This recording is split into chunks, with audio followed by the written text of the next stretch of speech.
El Señor esté con ustedes. Y con tu espíritu. Lectura del Santo Evangelio según San Mateo.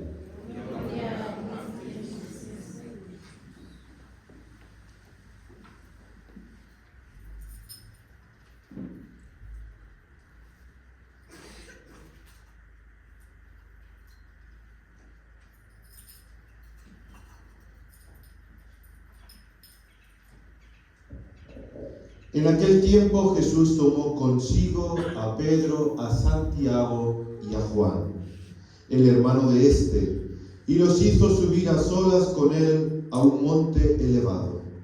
Ahí se transfiguró en su presencia. Su rostro se puso resplandeciente como el sol, y sus vestiduras se volvieron blancas como la nieve. De pronto aparecieron ante ellos Moisés y Elías, conversando con Jesús. Entonces Pedro le dijo a Jesús: Señor, qué bueno sería quedarnos aquí.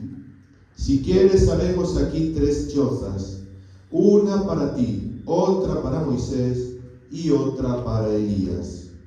Cuando aún estaba hablando, una nube luminosa los cubrió y de ella salió una voz que decía: Este es mi Hijo muy amado, en quien tengo puestas mis complacencias. Escúchenlo. Al oír esto, los discípulos cayeron rostro en tierra, llenos de un gran temor. Jesús se acercó a ellos, los tocó y les dijo: Levántense y no teman. Alzando entonces los ojos, ya no vieron a nadie más que a Jesús. Mientras bajaban del monte, Jesús les ordenó: No le cuenten a nadie lo que han visto, hasta que el Hijo del Hombre haya resucitado de entre los muertos. Palabra del Señor.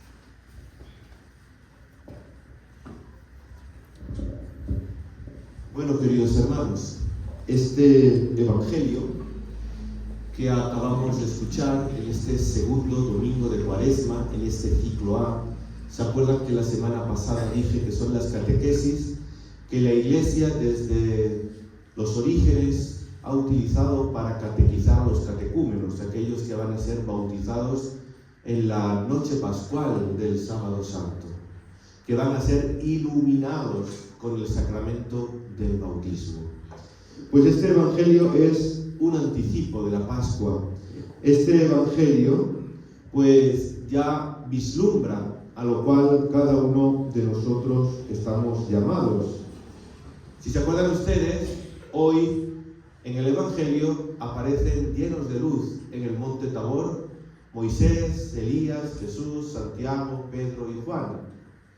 Y nos recuerda a la resurrección, cuando Jesús sale del sepulcro lleno de luz, lleno de pureza, transfigurado. Dicen que no parecía a él. Incluso cuando Jesús va caminando ya resucitado por los caminos, por las veredas, y se presenta ante los suyos, no le reconocen. Jesús a menudo les tiene que presentar las manos y los pies para decirles: soy yo, no soy un fantasma. Incluso deben de comer, palpadme, tocadme, he vencido la muerte, he resucitado. Y Jesús estaba lleno de luz, como nos llama también a cada uno de nosotros, porque también nuestra vida es una Pascua. Saben ustedes que la palabra Pascua significa paso. Es decir, queremos que Dios pase por nuestra vida, transformándola por completo. Que nuestra vida no sea igual de monótona que siempre. Que se vea esa transformación, esa conversión que Dios espera de cada uno de nosotros. Pascua significa paso de Dios por nuestra vida, paso de la muerte a la vida, paso de la esclavitud a la libertad, como hizo también con el pueblo de Israel en el desierto. Por tanto, queridos hermanos, vamos avanzando en esta Cuaresma, en la que Dios nos habla con dulzura, con delicadeza a cada uno de nosotros, a nuestra historia concreta. El domingo pasado, si se acuerdan, estaba marcado el Evangelio por el simbolismo del desierto. El desierto es un lugar de austeridad, es un lugar de tentación, como Jesús lo vimos en el desierto siendo tentado por el diablo, pero también el desierto es el lugar de la apertura a Dios, el lugar donde la nada y Dios se confrontan. Y este domingo, segundo, pasamos del desierto a la montaña. Además, la montaña también es un símbolo muy importante en toda la Sagrada Escritura, y sobre todo para el pueblo de Israel. En los grandes montes de Israel, en los grandes montes del Antiguo Testamento, ocurren las hazañas y los acontecimientos más importantes que van a marcar la espiritualidad del pueblo hebreo y que van a ser un antes y un después en ese peregrinar por el desierto. Me viene ahora a la cabeza un monte. ¿Se acuerdan ustedes del monte Moria?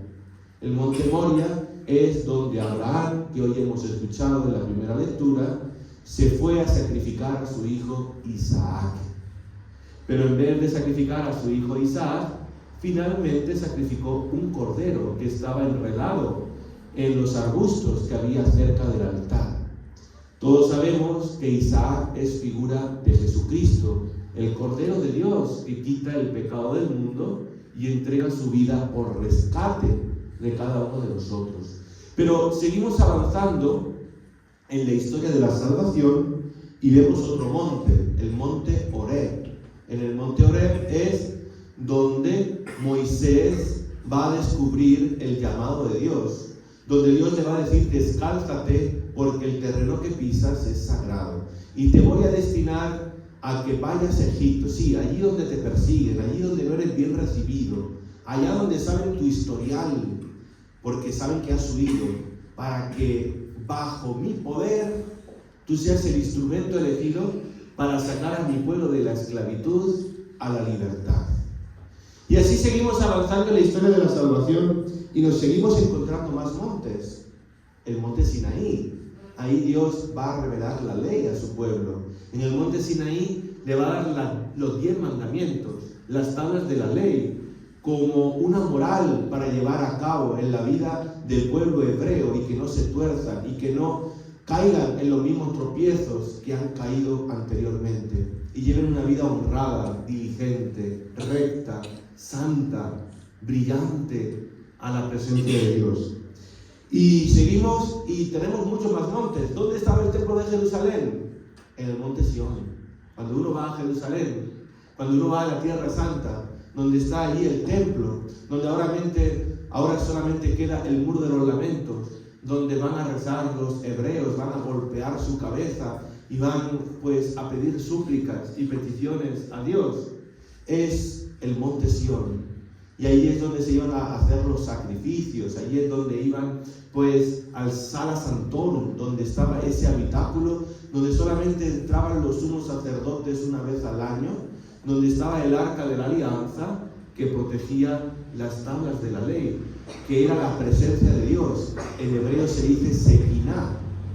Era como el sagrario para nosotros, pero para el pueblo hebreo era el Sala Santorum, el lugar más sagrado del templo de Jerusalén. Y además, el monte en la cultura católica también es importante, porque ¿dónde están los santuarios más antiguos? ¿Dónde se construyen? ¿Dónde se construyeron? ¿Dónde van la cristiandad de peregrinación? Van a los montes, van de romerías, van tras los pasos de Jesús o tras los pasos de María. En los grandes santuarios siempre se han construido en lo alto de una montaña, en una ladera, porque en la mentalidad hebrea y también cristiana, lo alto de un cerro, lo alto de un monte, es el lugar más alto donde más cerca se está del cielo, donde lo humano y lo divino se tocan. Por tanto, el monte tiene un lugar importante. Y pasemos al Nuevo Testamento para ver la importancia también de los montes, porque el monte también aparece en el Antiguo Testamento y en el Nuevo como un lugar de oración, donde se retira constantemente Jesús a orar, al monte.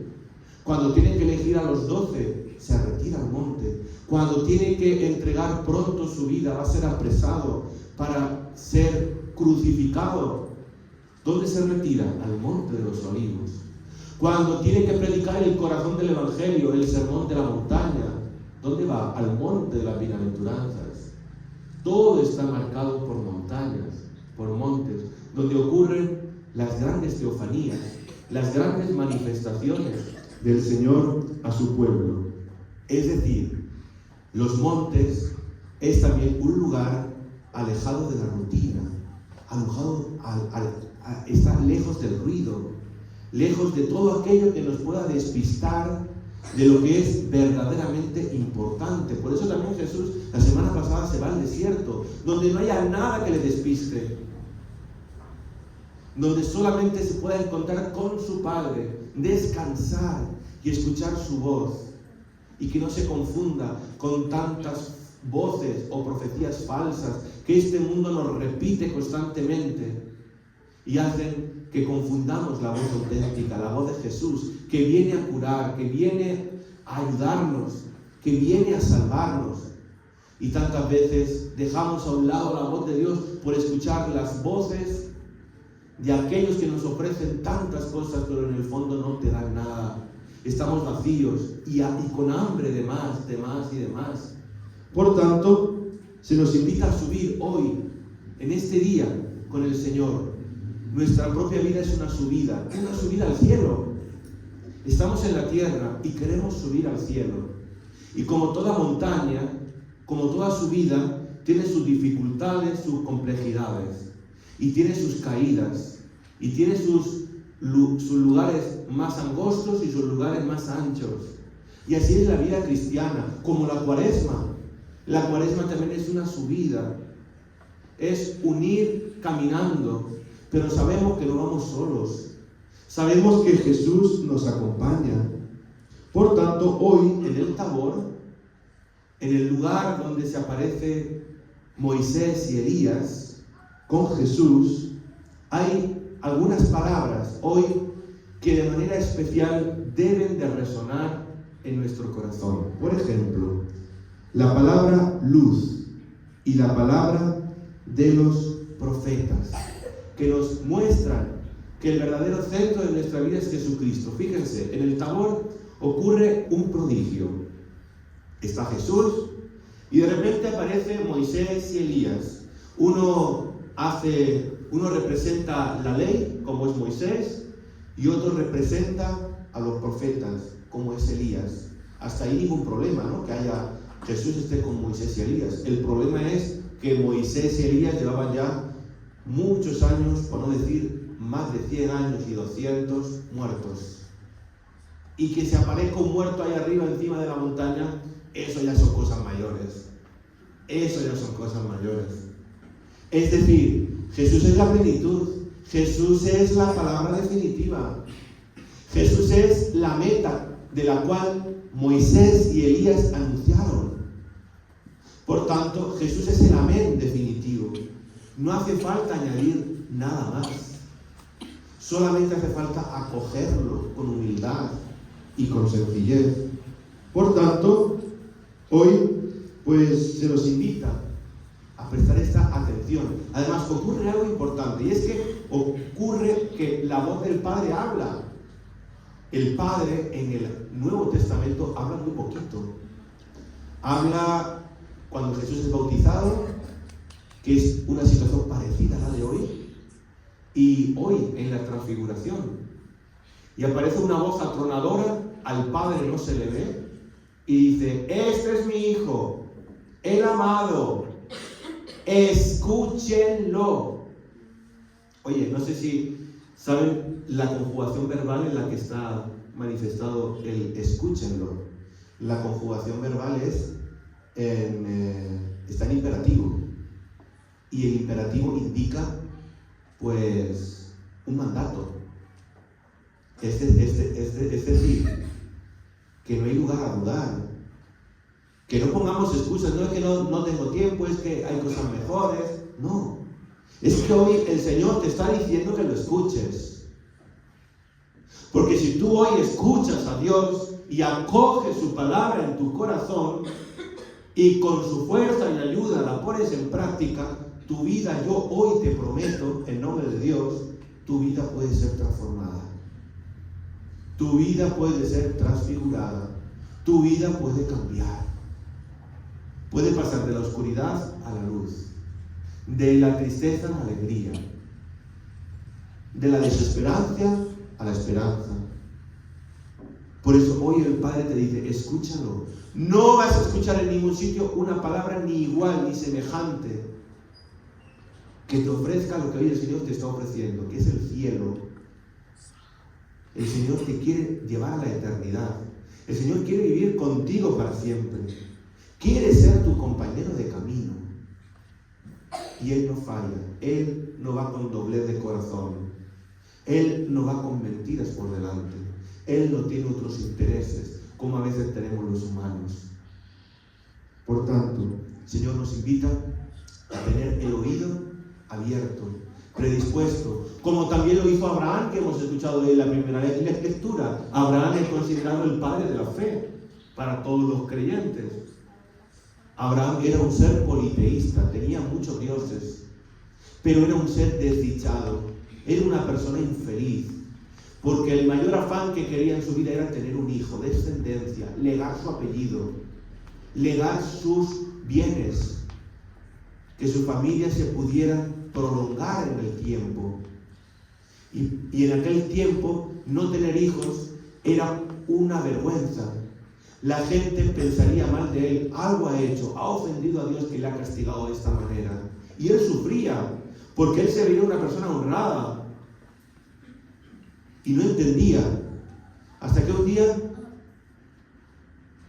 se le presenta a Dios y le dice, sal de tu tierra, sal de tu casa, deja todo lo que de aquí para atrás has ido construyendo y sal a la aventura, con una mano por delante y otra por detrás. Solamente te pido, fíate de mí, no te voy a dejar solo. Pues yo no sé ustedes, pero muchos de nosotros hubiéramos dicho, más vale pájaro en mano que ciento volando. Voy a guardar lo que tengo, aunque sea poco, no vaya a ser que lo poco que tengo incluso lo pierda y me quede solo en la estacada. Pues Abraham dijo, todo vale la pena, como dirá San Pablo, todo es basura comparado con la excelencia de Jesucristo. Lo dejó todo a un lado y se puso en camino. Y Dios no le defraudó, le dio el 100 por 1. Su descendencia fue más grande que las estrellas del cielo y que la arena de las playas. Pero es que también nos recuerda el acontecimiento del Tabor de hoy, de la transfiguración, nos recuerda la travesía del pueblo de Israel. Ustedes se acuerdan que cuando iba el Arca de la Alianza, en esa tienda, iban haciendo estaciones en esos 40 años, hasta llegar a la tierra prometida. Había como una nube, que era la que protegía al pueblo de Israel.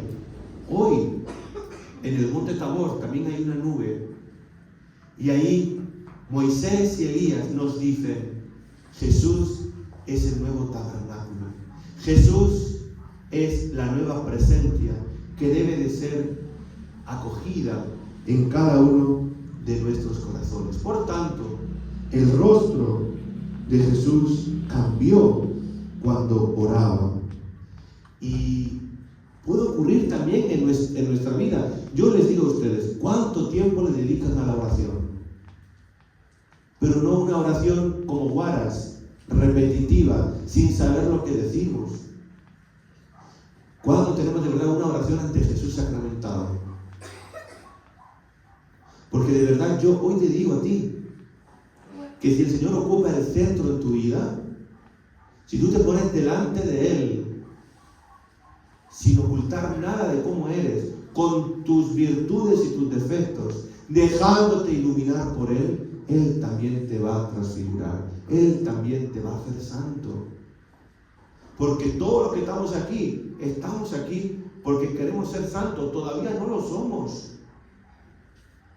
Y venimos aquí heridos por los pecados de la vida. Como decía el Papa Francisco, la iglesia es un hospital de campaña y venimos aquí porque estamos necesitados de la medicina de Dios. Luego, Él se nos va a entregar como medicina, con su cuerpo, con su sangre, con su alma, con su divinidad, para que tengamos el cielo dentro de nosotros, para que seamos fuertes en medio de la debilidad.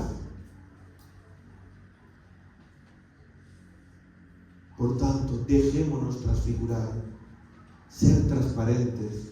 Fíjense que los santos padres decían que estaban convencidos que en el principio el hombre, en el paraíso, Adán y Eva, estaban revestidos de una luz parecida a la que recibieron en el monte Tabor los que estaban en el pasaje de hoy de la transfiguración. Y fue el pecado lo que hizo que esa luz se apagara, se oscureciera. Por tanto, yo te invito hoy de nuevo, confiésate. ¿Hace cuánto que no te confiesas? ¿Hace cuánto que no te reconcilias? Mira tu corazón. ¿Cuánta suciedad hay? ¿Cuánto rencor? ¿Cuánta división? ¿Cuánta falta de amor? ¿Cuánta soberbia? ¿Cuánta avaricia? Acércate al sacerdote, que es Cristo, y pídele perdón. Y el Señor infundirá en ti esa nueva luz que hoy recibieron los apóstoles en el monte Tabor. Pero es que también el Apocalipsis nos dice que los ángeles y los santos en el cielo están vestidos de blanco, reflejan la luz, porque han lavado sus vestidos en la sangre del Cordero. Y Moisés, cuando entraba a hablar con Dios, en la tienda donde estaba su presencia, cuando salía de hablar con Él, salía con el rostro brillante, hasta el punto que Moisés llega un momento en que cuando entra a hablar con Dios, se tenía que tapar la cabeza con un pañuelo, porque cuando salía del templo, los hebreos andaban asustados, porque en el Antiguo Testamento quien osaba ver a Dios no quedaba con vida. Fíjense que Moisés le pide un favor a Dios, que quiero ver en el Sinaí, y Dios le permite verlo, pero cuando ya ha pasado, le ve la espalda en ese susurro suave en el cual estaba Dios presente.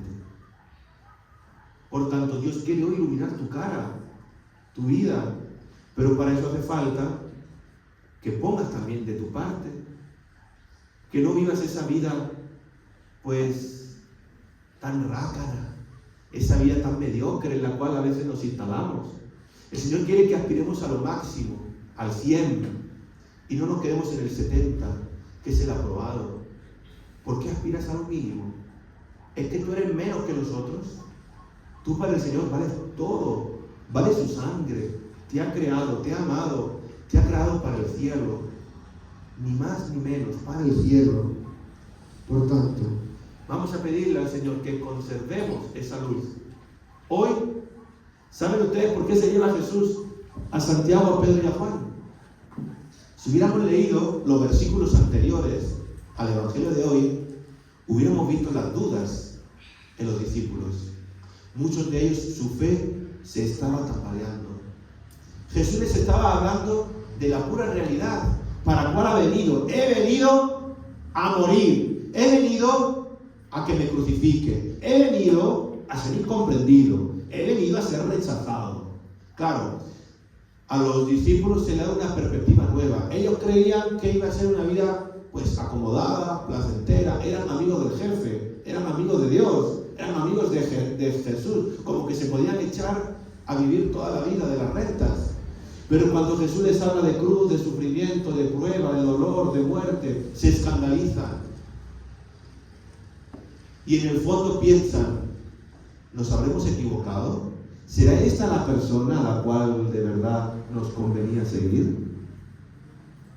Y entonces Jesús se los lleva al monte Tabor. ¿Para qué? Para insuflar de nuevo en su corazón el ánimo, el espíritu, recobrar la fuerza que han perdido.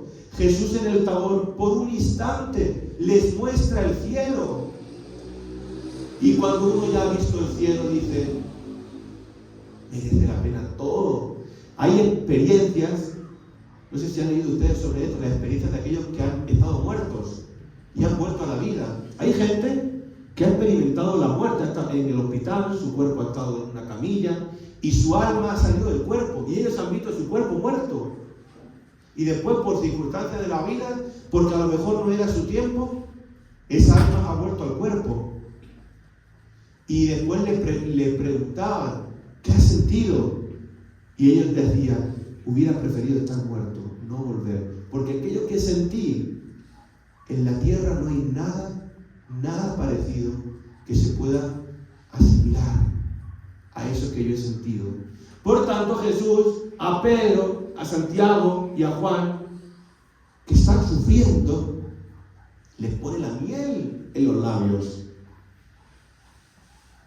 para que vean que si son fieles a la palabra, si bajan al mundo real y ponen en práctica la palabra y no tienen miedo y son constantes en lo que Jesús les ha enseñado, les espera el cielo. Les espera no por unos segundos, sino para toda la eternidad, un Tabor indefinido, una transfiguración para siempre. Todos los santos están transfigurados. Todos los que están en el cielo están transfigurados ya. Nosotros esperamos un día estar transfigurados. Por eso Pedro dice, ay Señor, qué bien se está aquí. Vamos a hacer 3 tiendas. Y le dice Jesús, no, Pedro, no. Eso no es fácil, quedarse aquí arriba en una nube, en un sueño. Hay que sudar la camiseta. Hay que patear bien el balón. Hay que ganar la partida. Y cuando pase eso, tendrás esto para siempre. Podrás tener el título más grande que puede ganar una persona, el cielo, la vida eterna. Pero claro, a veces queremos la gloria sin la cruz. Y no, el Señor nos ha dicho, si quieres ser discípulo mío, agarra tu cruz y sígueme. Si queremos el cielo, conlleva también sacrificio. Y Él, que es el Maestro, nos ha dado ejemplo. Si el Señor agarra su cruz, ¿cómo nosotros no vamos a agarrar nuestra cruz? Es que vamos a ser más que Él. Pero sabemos que esa cruz está habitada. Sabemos que no estamos solos. Y sabemos que Él nos acompaña y nos guía. Pues vamos a dejarnos transfigurar por el Señor, sin miedo. Y cuando pasemos por momentos de oscuridad, por momentos de duda, porque la vida es así, la vida es un subir y es un bajar. Y ahora parece que estamos llenos de mucha fe, que nos comemos el mundo, nos puede venir cualquier cosa, como Pedro, Señor, yo no te negaré. No, Señor, yo daré mi vida por ti. Nos comemos el mundo, pero después estamos en el momento de la prueba, de la dificultad y de la oscuridad. Y negamos al Señor 3 veces como Pedro. No, yo no lo conozco. Y vivimos al margen. Pues en esos momentos que pasemos de oscuridad, de abandono, de no ver nada, de que parece que nuestra vida no tiene sentido, que vendrán, os lo digo ya, vendrán esos momentos. No se asusten. Cuando lleguen esos momentos, no se asusten. Y acuérdense de los momentos de transfiguración que han tenido. Y vean que Dios está ahí. Otra cosa es que nosotros no lo veamos, porque estemos metidos en una cueva o en donde sea, salgamos fuera y dejémonos de nuevo iluminar y tocar por el Señor, que quiere lo mejor para cada uno de nosotros. Nos quiere santos. No tengamos miedo. Vamos a pedírselo al Señor con confianza. Que así sea. Amén.